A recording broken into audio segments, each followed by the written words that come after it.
You want to bring Bill up here? You got a question you want to throw him, like before we even bring him on? What's a good question for Bill? In the ether? All right, good question for Bill is: can you grow a full beard? No. Oh no, let's leave that one. How about what is your ideal slide situation? Do you like going cross crease? Do you like coming from up top? I think let's get you started. I thought he was going to hit him. I was scared. I was going to have a heart attack. But I'm a visual person, so that would be what it looks like. No, I love sliding, backside slides, cross the crease. Just being there as almost as a help outlet, kind of last reserve before the guy gets a diving shot at the goal. So big part of the defense that I obviously playing college football too. It was huge. Colliding with people at full speed is kind of my thing. I know, it's weird. You seem to enjoy that. I do enjoy it. I was more of like the Olay, get me out of here. But we all have our gifts. Mine was avoiding contact. Probably shouldn't have played college football, so we're going to jump right into that. I was a terrible college football player. I'd never played in high school, but I played my senior year for fun. I had to give it a shot. You were a real D1 college football player. I did play Division I college football. Tell us a little bit about that experience, what it was like, and how it prepared you for the grind of, trying to make an NLL team, playing for the New England last year, trying to make Team USA box. I mean, how did college football prepare you for the world of lacrosse? Yeah, I mean, I think it was awesome. Being able to get in that regimen of early morning lifts, afternoon runs, practices, and kind of getting this routine where hard work really pays off, because in football, you need to be bigger, faster, stronger. Absolutely. It's not I can't. Why I was so bad. I can't go out there on skill alone and think I'm going to beat a 300-pound offensive tackle who can move with a pass rush. Yeah.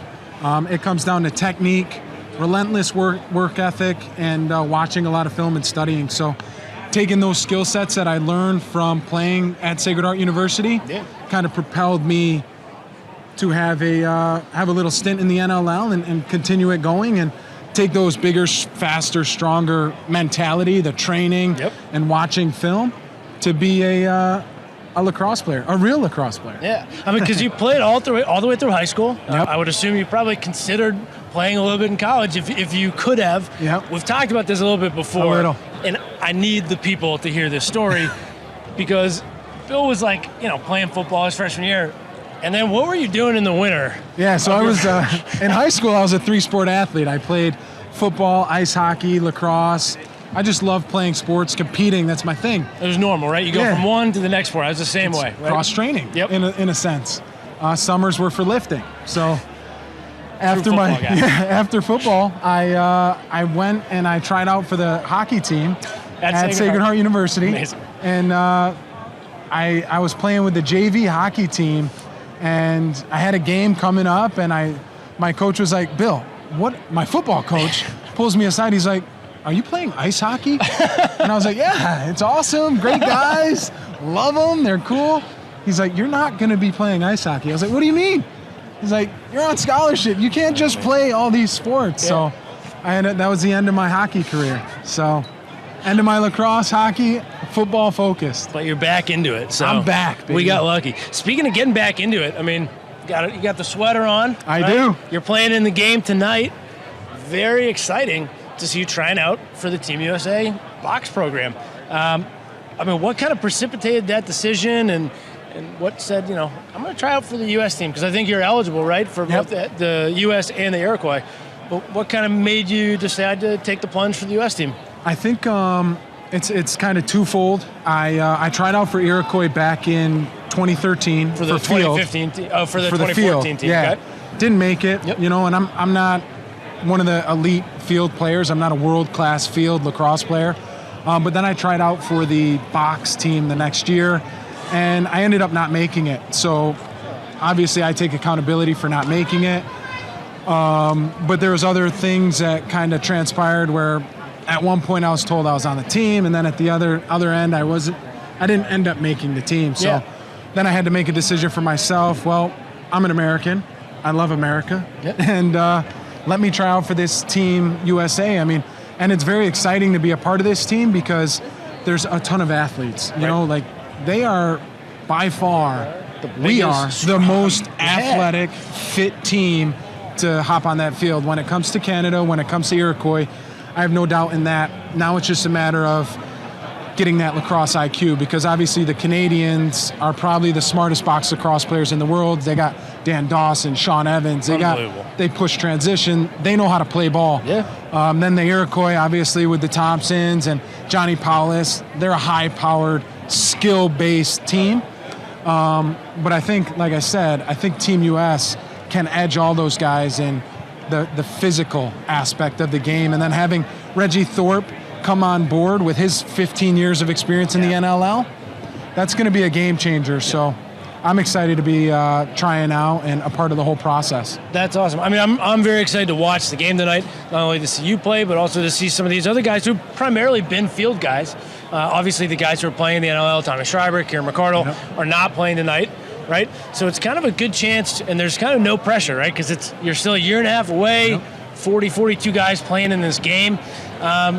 Who are you looking to really get after anybody out there? Like, is there Miles Jones, I'm coming for you. I am coming. Let it be known. That is a collision. That is a collision of That's size a big boy and power. collision. I love Miles. It was funny because I was watching him play, and he's so athletic and big and strong. So he's just out there bodying guys, and I was like, that's what US needs. You know, need to be big, strong, physical. But I mean, there's a ton of guys just from shoot around this morning in practice. There's a ton of guys who are going to make some waves. And I think with new teams coming in the NLL next year, there's going to be a lot of opportunity for guys who are trying out for Team US to get a year of NLL play under their belts. And that would be huge.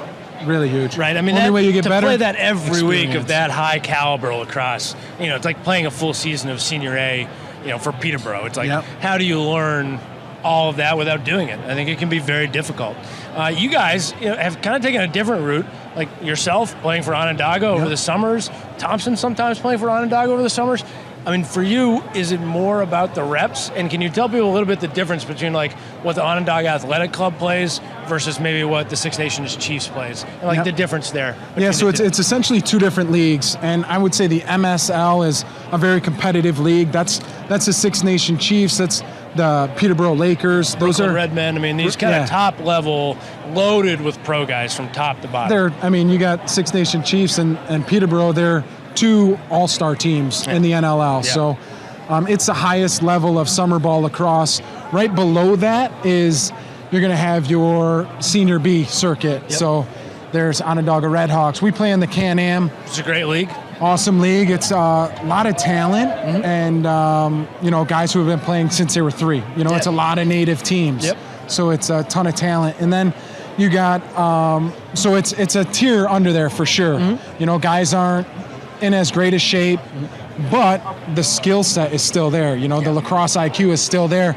Speed of the game's a little slower. So for a guy like me, not only do I get to play in front of my family and play in front of my community, which is really cool, which is probably one of the most important factors. Because I mean, you grew up at the Lafayette High School. I mean, you're right from that's that the hometown. Yeah, that's it. Hometown. There you go. So I get an opportunity to play there. My family can come to the games. That's awesome. Get to play with my brother. So, but also on top of that, from a strategic standpoint, I get to work on things that I wouldn't be able to work on in the MSL. I'm not you're playing one role, right? Exactly. You're I'm able a defender. To do a little bit more, I'm hitting guys. Transition. Yeah. But in the OAC with the Onondaga Athletic Club, I get a chance to run it up. I can stay on offense. That's great. I can score a couple goals. Watch out, 2018. I might be on the power play, baby. Radio guy. Might be on the power play. Well, that's you see me in the LaxAllStars tournament. Well, you do. And but I also see you on social media, and sometimes it's just like a live Instagram feed of you playing wall ball in one of the locker rooms. I mean, you're constantly working on your game, and you're a guy who's been on a pro roster. I mean, what do you hope that kind of example sets for younger kids who watch you and follow you on social media? I mean, some of them seem to think it just happens. But there's a lot of work that goes on to this. If you think it just happened, it's not going to happen to you. And you got to work. And at the end of the day, I know what my weaknesses are. I know what my strengths are. I'm big, strong, fast. I'm agile for a big guy. But my skill set, like I haven't played lacrosse for 7 years. I took off trying to pursue a football career. Yep. So getting those reps in, constant reps, and being a student of the game is one of the biggest things I can say, because you can always get better. You can always get more lacrosse IQ and just pick the brains of people who went before you. Yeah. I had a great conversation with Russ George. He's a lacrosse player, defender, who grew up in Onondaga. I think he's probably like 60 or something now. But I was working out. He came in and he was just giving me pointers on how to play. He was like, you should try this. I saw you play. I like how you play, but try this. I tried it. I was like, whoa, that works. Right? So that's time amazing. Tested and lacrosse IQ, you can't teach that stuff. So No, that's a really good point. I guess in the same vein, it's very similar for a lot of these college kids. I mean, I'm always surprised when you see some of the D1 players, or maybe a guy who finished his freshman year at a D1 school, didn't really see the field. But the summer they go out and they play a lot of field. They just go out and shoot at the high school a lot. Why don't more of those guys sign up and try to play box? I mean, why isn't there, in your opinion, why don't we have a huge Senior B U.S. box league over the summer, right? You got tons of college kids who aren't playing there. It seems like a pretty good thing, and it seems like it's coming. It is coming. That's the trend right now. I think at one point it was kind of like, that's Canada's thing. That's it's Canada's. Almost dismissive of the box game, right? Yeah, but now, we had players that came through the Division I lacrosse ranks that tore it up. And they were like, wow, they're box players. And this was 5-6 years ago. And now people are like, box must really help you become a better field player. So it's a trend that's occurring, and I really do hope more Senior B leagues pop up. I know in Denver, they have a box league, and Boston, they have a box league. So when major cities start adopting this and more players are playing, it's on the right way up. So it's cool. That's awesome. So what is your kind of plan, for the year? I mean, right now you just got invited back into the NLL. Congratulations on that. Thank you. I personally thought that was really inspiring, because not only were you open about New England dropping you, you were open about your thankfulness to them for even giving you the opportunity, and then you put yourself out there and you said, hey, I'm here. And if somebody if there's an injury or somebody's not getting the job done, I would like to fight for it. And you kept working out. I think a lot of people might just packed it in, I've had enough, or my career is over. You don't seem satisfied with that.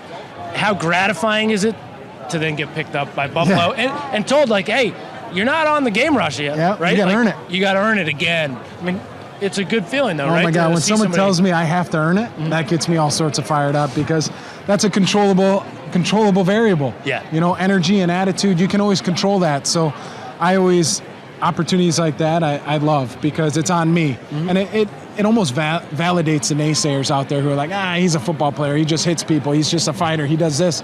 And I do all those things. There's no doubt about it. But I'm going to prove that I'm a lacrosse player too. And how do I prove that? By showing people how hard I'm working, and I'm ready for the opportunity that comes. Which is awesome. I mean, luck, it's where hard work meets opportunity, right? So you don't get into the league being lucky, or maybe you do if it's hard work and opportunity. Right. Yeah, I mean, to me, it seems like there's so much skill and talent out there that to crack a 9-team NLL roster, honestly, it's unless you're being considered for Team Canada or starting a role in the Iroquois, it's a very hard roster to crack. It's a hard league to make your way in.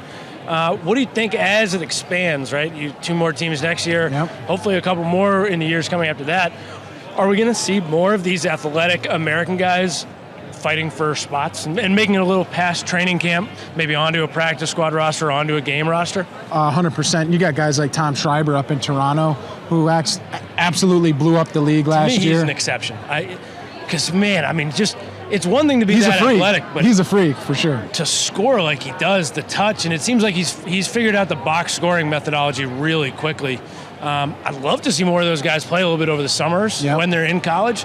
But if they do that, I mean, you could see more of these guys making it in because they're dedicated. They're athletes. 100%. Yeah, I think, and you got Kieran McCardle, you got Joel White, you got Mitch Belisle had a long career, and I mean, a successful career nonetheless. So, I mean, John Rannigan, right? I mean, his athleticism alone. I mean, I think he gets by just on his sheer athleticism. He's got an awesome stick, awesome shot. Probably the hardest shooter I've ever seen. Yeah. When he was with the Black Wolves, he would wind up and rip shots, and I'd be like, guy's shooting. not getting right. I know. I won't soak that one. Sorry, Kirky. I'm not soaking that one. But it was really cool. But yeah, like to your point, I think there's going to be an influx of American talent, and I think there already is. You know, guys like Nick Mariano. He's hungry. He's played at He's Cuse. on this USA team. He's right? on the USA team. Yep. Should be. Yeah. He was in New England's training camp. Couldn't make practice. Yep. But when he was at training camp, I played against him. He's got a spot in the NLL waiting for him. I'm sure That's of it. impressive. Yeah. And there's other guys that they're going to buy in. Yeah. You know, and I'm excited to see it happen. Yeah, I mean, I for one was very impressed. You know, Marcus Holman hadn't played a ton of box, but he played in 2015 for the U.S. team, and he really did pretty well. Loves the crease dive. Loves it. You know, like he's a beast. But I'm really hopeful that kind of as the league expands, more guys are able to play. I guess my only concern at this point would be the NLL and the MLL finding a way to work together so that the best lacrosse players in the world can play both. 100%. And I don't want to put you on the spot here, but I am curious. I think a lot of American guys will still choose to play field lacrosse. But that does seem to be changing. I mean, in the locker room, you're hearing a little bit more like guys aren't as dismissive of box anymore, right? They're looking at it as a viable path. Yeah, and I think it's twofold because there was at one point, I don't want to say a fear, but a hesitation for Americans to go into a locker room dominated by Canadians and natives and kind of try to find their space. And, you know, there's a stigma in Canada and everywhere else, I guess, that Americans aren't box players. Right. Oh, they're not tough enough. They're field players. Yeah. And it's prima donnas. Yeah, exactly. Entitled. They are my blue collar. I played with the Green Gales last year in Prague. Best compliment I got, which was I thought a huge Canadian compliment, was, "Hey, you're all right, bud." I was like, I'm not top terrible. of the line. I was like, that's awesome. a top of the line. Yeah, I'm feeling good here. Compliment from a Canadian. So there is some of that intimidation for guys getting into it. So, I mean, guys like I said, Tom Schreiber, Kieran McCardle, they're blazing the path where it's like, oh, we're doing it, you know, and we're putting the work in. You can do it too. So I think future generations see that path blaze. And I mean, Reggie Thorpe did it. He's an American. Yeah. There's a lot of successful Americans that have Tim Sudan was in there. Yeah, the Powells, Ryan Boyle. Yeah. I remember Ryan Boyle playing for the New York Titans where people were like, you can't switch hands, and he was scoring righty and lefty. And you've seen Schreiber score a lefty goal this year, switching hands coming around. So I actually think there's a place where the field game can help boost the box game a little bit. It'll elevate the game. So I mean, just from pure athleticism standpoint, not to say that Division I field lacrosse players are athletic. Yeah. You know, they run, they are agile, they do that. Sure. Their skills, their stick skills in a field space are very good. And once we can kind of tweak those and make them a box space, they're going to be great players. Yeah. But to your point earlier, I think a collaboration between the NLL and the MLL is huge for lacrosse in general. It can turn you into a full-time professional player. Which it needs to be. Right, which would be really good. Yeah. And there's a way to do it, you know, and it's just a matter of collaborating, and I think that would help elevate lacrosse in general. So, I think that's one really interesting point that I've always kind of been obsessed with, which is like, you've got every 50 or 100 years, there's this chance for lacrosse to kind of get to the next level. And it seems like we consistently, and I mean, I wasn't alive the last time it happened, but as a sport, we consistently blow it when we have that chance. Right? Third time's a charm. There was gambling. There was excluding Native American players. There was too much fighting in the stands, or, you know, like, and this is in the 1930s, 1940s. I mean, lacrosse was huge in Brooklyn, New York in 1920. That's awesome. And it kind of died out. So, I mean, do you think that if we band together, if we can get into the Olympics, if these leagues can all expand, if players can play more, does lacrosse have the potential to be a true world game? Yes, 100%. And I mean, I think even if that doesn't happen, lacrosse will still be a world game. We got over 60 countries playing right now, which is pretty good. Exactly. Yep. And now I think what the NLL is doing by becoming more tech savvy and by what their executive board's doing, Nick Sikowitz and Kevin Morgan and that whole team, how they're getting 2 more franchises in next year, and then there's 2 more the year after, and they're trying to bring in bigger deals. So now you see like New Balance is buying in. You get these big brands buying in from a business strategy. That's huge because now these brands want to see a return. They're pumping money into the league. They have athletes now, and now the behemoth starts moving where lacrosse becomes a premier world game. So There you go. That's awesome. Well, this is great. Unbelievable to have you on. Really appreciate the perspective. Can't wait to watch this game tonight. It's going to be killer. Yes. It's going to be killer. Don't kill anybody. No promises. All right, no fair enough. promises. Fair enough. We'll take it. But this was awesome. Thank you so much for coming by. Of course, my Good man. luck tonight. Appreciate you, brother. Be in touch. Likewise. Awesome. Thanks. Connor.